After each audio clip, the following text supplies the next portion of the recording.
This video is sponsored by Grammarly. Visit grammarly.com/plainbagel to get 20% off Grammarly Premium. Ladies and gentlemen, welcome to The Plain Bagel. I'm your host, Richard Coffin. One of the most common messages I get to the channel inbox are from finance enthusiasts asking about becoming an investment analyst. And given that lately my videos have been a bit more depressing, given the turmoil in the banking sector, I wanted to put out something a bit more constructive and positive. So I figured I would take some time to walk through some tips and steps for becoming an analyst, like myself. I know, great timing. Now, obviously, I totally acknowledge that this is a bit more anecdotal, but I do actually have a bit of experience on the HR side of things, helping with interviews to find candidates for companies I've worked for. And when I was in university, I was very aggressive, I guess, in my career hunt. So I'm familiar with quite a few tangible tactics that people can implement themselves, some resources, which I'll be sharing in the description down below, and I'll also touch on at the end a few really important tips for getting a role within the investment analyst realm specifically. And this video will be divided into chapters, so you can hop to the areas that you care more about. Obviously, people will be coming from different starting points. And if nothing else, I'll be sharing a bit about my own professional development, becoming an investment analyst / portfolio manager for a boutique investment firm.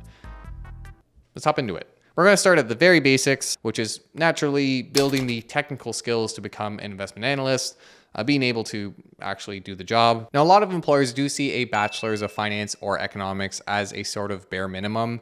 Obviously, I'm well aware that's not fully accessible to some people, but there are some alternatives, or if you have a bachelor's, some additional education you can take to increase your chances of getting an analyst role. One, for example, is online courses.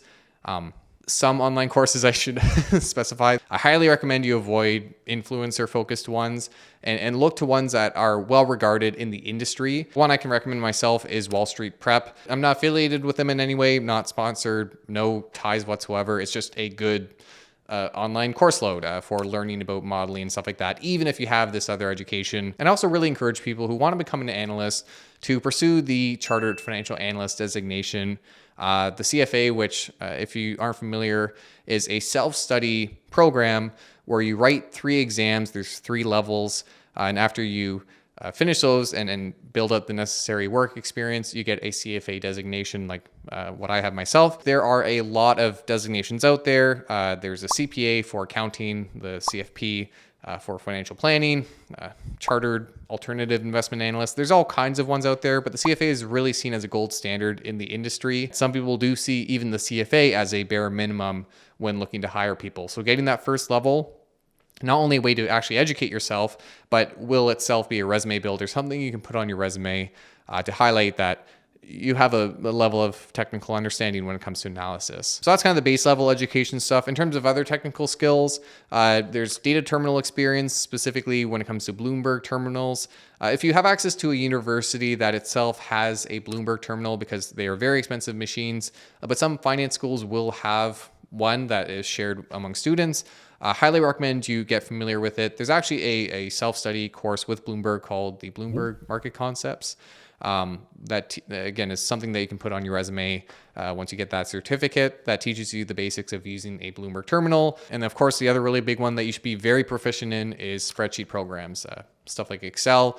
You should be very comfortable with formulas, pivot tables, regular tables, and even getting some familiarity with macros, which is getting to the programming side of things, can be really helpful to differentiate yourself. I've made a whole video about how much I love Excel. I know some people don't like it. Whatever.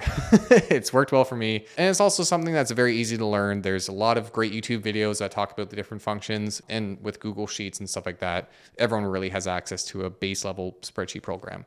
So those are kind of the other technical skills I'd recommend developing. The second step is developing your soft skills. Now, despite what I just said about how difficult it is to build this technical skill set, a lot of recruiters tend to care more or pay more attention to your soft skills during the interview process than your technical ones. Obviously, what companies will look for will vary, but things like attention to detail, communication skills is surprisingly important in an analyst role. You're often writing reports, even at times presenting. As for how to develop soft skills, it's a lot less direct than learning technical skills. If you don't have the work experience, you can do different volunteer things, or if you're in university, extracurriculars. Even if they aren't technically related to investing, it still might be worth doing because you will still develop soft skills, whether it be teamwork or management experience, through these different, variety of experiences. And if nothing else, it will show ambition, which again, a lot of employers will look for. The third thing that I'd really suggest, a really quick point,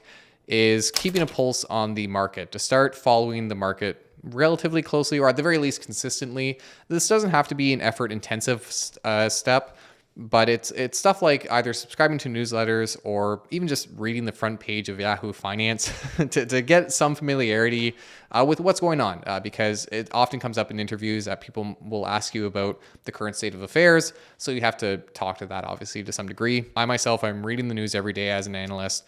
It's an important part of working in the industry.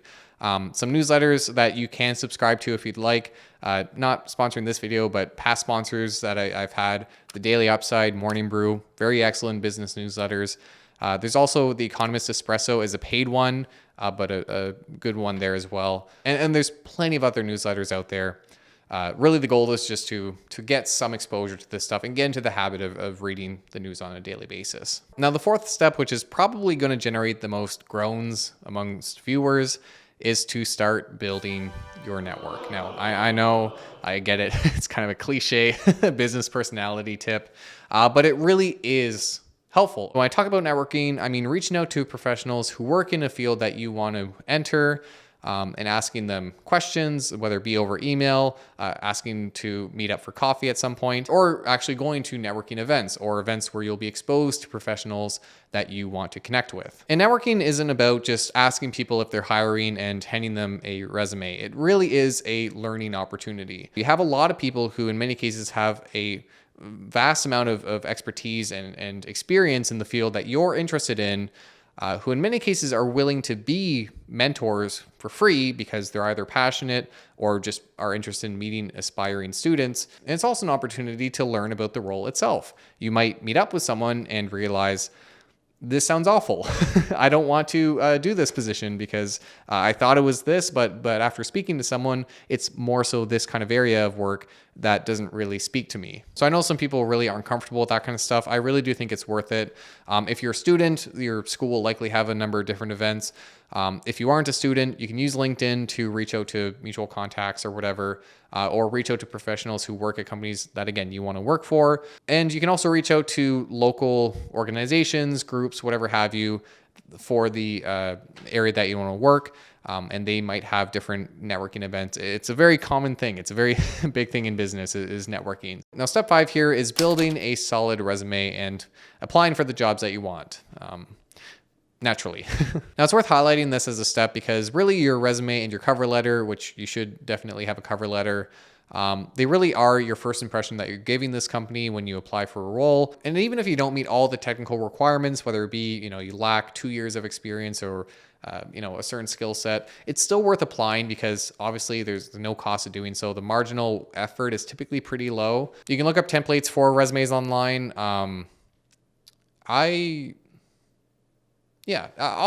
throw in a link to an old resume of mine that you can look at if you want a reference point. It's not to say it's a perfect resume, but I did go to workshops to help build it, so it's something. As for some pointers around resumes, number 1, by far, get that sucker down to 1 page. I don't care what you have to do. Delete past experience, use single-space paragraphs, size 10 font, narrow margins. Do what it takes. It sounds silly, but it's a really important thing in terms of just first impressions, getting everything summarized on the resume, which is really the point of the resume, is a summary of your experience, and then the interview is where you can elaborate on different stuff. Second tip here is to use action words. Sounds a little silly, but these are just words that sound better on a resume. Instead of using verbs like worked with or worked on, you use collaborated, facilitated. If you actually Google action words, you'll get a list of all these different verbs you can use. Again, it's very low effort, so it's worth doing, and it does make a difference. Third thing is to use terms and to highlight the skills that are mentioned in the job application. There are some companies that actually screen for certain skills and whatnot, so it's important that you take your resume and you make it match kind of what the company is looking for. And the final resume thing is to highlight concrete examples that demonstrate the skills that you purport to have in your resume. Not only does it give more confidence to the recruiter that you are as you say you are, but it actually helps with the interview process. It might lead the conversation and let you talk about things that you've already thought about, that the interviewer is curious about learning because you mentioned it on your resume. Oh, and one thing I forgot to mention, if you do get an interview for a position, definitely look up the STAR method. This is just a structured approach to answering behavioral questions. It involves highlighting the situation, the task you were assigned, the action you took, and the result. And if you brainstorm different examples where you demonstrated strong work ethic, demonstrated managerial skills, whatever have you, if you brainstorm a bunch of examples before an interview with this method in mind and practice explaining these situations with this method, can really make for a strong interview when you're eventually asked behavioral questions. So those are the 5 steps: building technical skills, developing soft skills, following the news, building a network, and obviously applying with a strong resume. 2 points I want to end on that are really important to understand as someone who might be wanting an investment analyst role. The first thing is that when applying for jobs, you should really focus on just getting your foot in the door and trying not to be too picky with the different roles you're applying to. I've spoken to a lot of university students about working in finance, and a lot of them talk about wanting to be an analyst right when they graduate. And that's not to say you shouldn't apply for analyst roles that are available to you.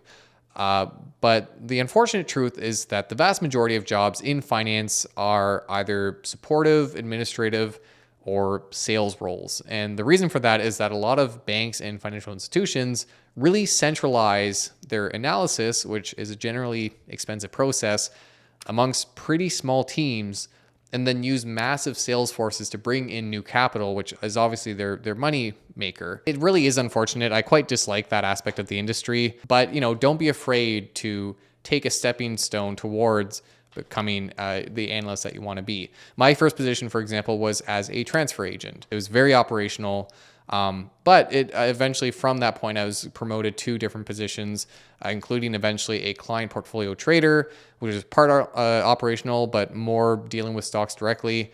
And that was a better jumping point to end up as an analyst. And finally, a tip that I share with everyone who's ever emailed me about wanting to become an investment analyst is I highly recommend that you make your own research reports.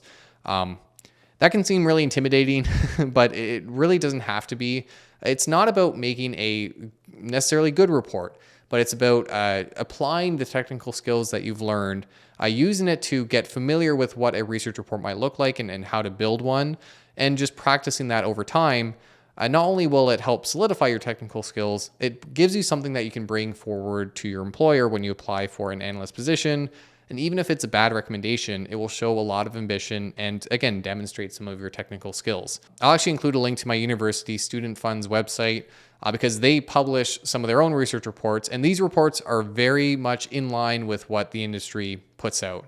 So these are high quality research reports. It's not to say you should plagiarize them.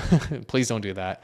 But you can use them to model your own research reports, to figure out what areas you should be looking at, to look at what types of models you should be using. So take a different type of company that's not covered by one of these reports, but model your report after one of these. That will give you some experience and give you a really solid document that you can hand to a future employer. So those are all the tips I have. And I totally get that all this might seem burdensome and totally unnecessary. It's not to say you have to necessarily do everything. You don't have to do everything perfectly. Sometimes it'll just be the right opportunity and you are the right fit for it.